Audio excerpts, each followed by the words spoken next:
Let's talk about decorations. Decorations are one type of Christmas card. They probably compose a majority of all Christmas cards because they're fundamental to what you're going to be doing in the game, which in many ways amounts to laying out decorations in your home, which is just the area on the table in front of you. And the more decorations you have, the more unopened presents you're allowed to place in your home. So a few things about decorations. On your turn, after you draw a card, you can play a decoration at any time. Unless you are specifically prevented from doing so by another card, there is otherwise no limit on playing decorations, and there's no limit on how many you can have. Whereas you can only have one Christmas tree in your home at a time, you can have as many decorations as you can get your hands on. Of course, you can only play one at a time on your turn. So decorations are what allow you to play unopened presents in your home, and that is done with the little gift icon at the bottom. We've talked about it in some other videos. When you add up all your gift icons, including the ones on your Christmas tree, that tells you how many unopened presents you can play into your home on your turn. So in this case, if you can see on my tree, I've got 3, my Nutcracker has 1, which means I could play up to 4 unopened presents in my home. Now, just as a quick demonstration, let's say it's my turn, it's just starting my turn, I'm going to draw a card.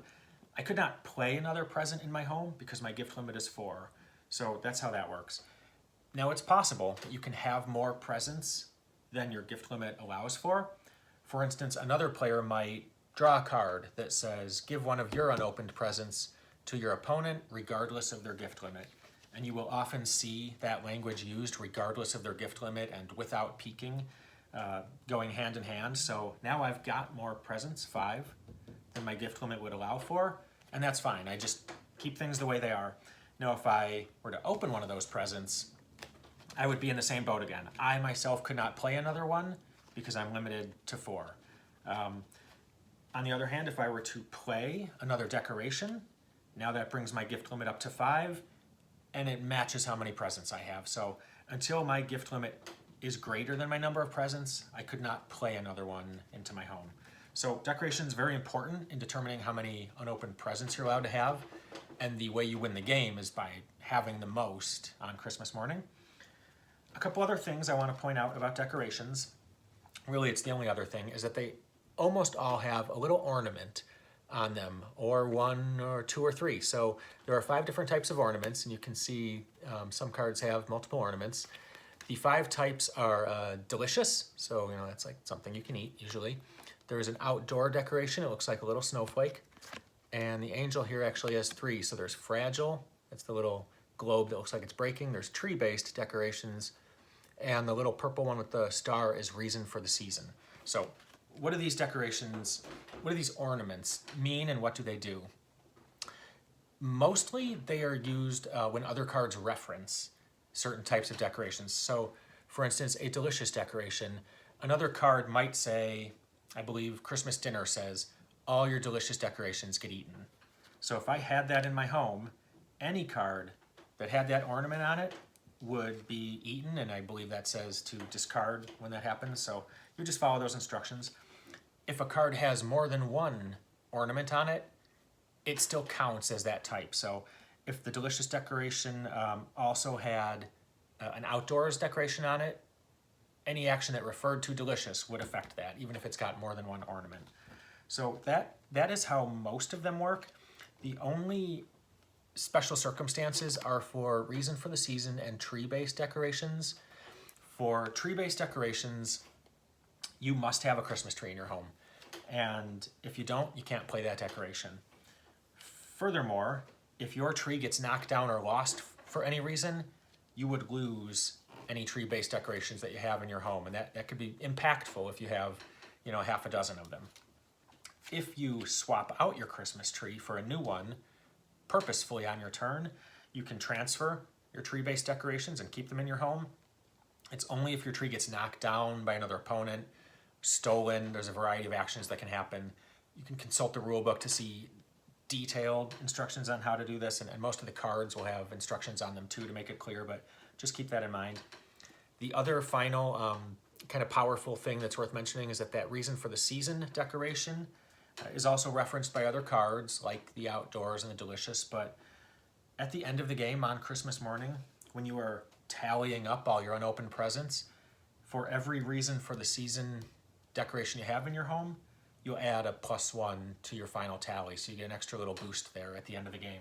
There's only a few of those, so they are worth keeping an eye on, but they can definitely put you over the edge at the end of the game, especially if your opponent forgets that you have them or is not being mindful, and they might think they've got you outnumbered on presents, but if you've got a few of those decorations in your home that have kind of slipped under the radar, it's a great way to get a couple extra points at the end of the game. So all that is in the rule book. I just wanted to make it clear. Let's just say one more brief word about fragile decorations. So those are the cards with that green ornament that looks like it's broken at the top. There are a number of presents and maybe 1 or 2 Christmas cards that reference fragile decorations and will specifically say to break one. It might have slightly different language, but usually it will say to break a fragile decoration. So for instance, the present boxing gloves. Let's say I just open this up on my turn. I flip it open. I read it. It says, knock Jack Frost or Scrooge off the deck or break one of your own fragile decorations. Ouch. Now, we talk about this in another video, but I've got 2 options here. It's either knock Jack Frost or Scrooge off the deck or break one of your own fragile decorations. Jack Frost and Scrooge are not on either deck, so that option is not available to me. That means I must do the second option, which is to break one of my own fragile decorations. So in this case, I've got Angel and I've got the Nutcracker. The Angel is giving me a little bit more than the Nutcracker does.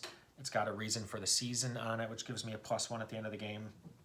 It also has 2 gift icons contributing to my gift limit instead of just the one for the Nutcracker. So I will go ahead and break the Nutcracker.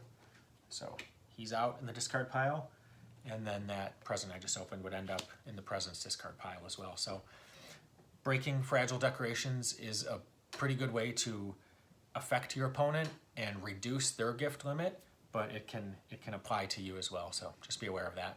Just one more point I want to mention about decorations.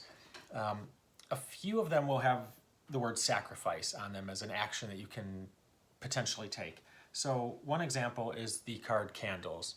Now Candles says, sacrifice candles at the beginning of your turn before you draw a card to remove Jack Frost if he is in play. So what does this mean? Really it's just an opportunity to play a card without counting against the card you have to play on your turn and getting a benefit or an action from it. So in this case it says sacrifice candles at the beginning of your turn before you draw a card to remove Jack Frost if he is in play.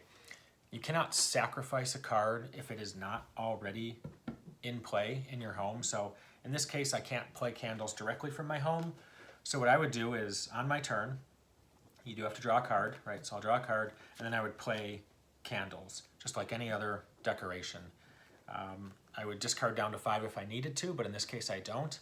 And I would let the game continue. So let's assume that everybody else goes through their turn. It's now my turn again. Now I'm able to sacrifice candles if I want to. So Jack Frost is on the Christmas cards deck, so I'm going to go ahead and sacrifice candles at the beginning of my turn. All that means is I'm going to throw it in the discard deck, and that removes Jack Frost from the Christmas cards deck. And now I can play my turn. So in this case, I'm going to draw a Christmas card, and I could now play a card. So it's important to keep in mind that sacrificing a card will never count as the one card you're supposed to play on your turn. So in this case, I could go ahead and now play a card, and I'll just play an unopened present, discard down to 5 if I need to. In this case, I don't. And now it would be the next player's turn.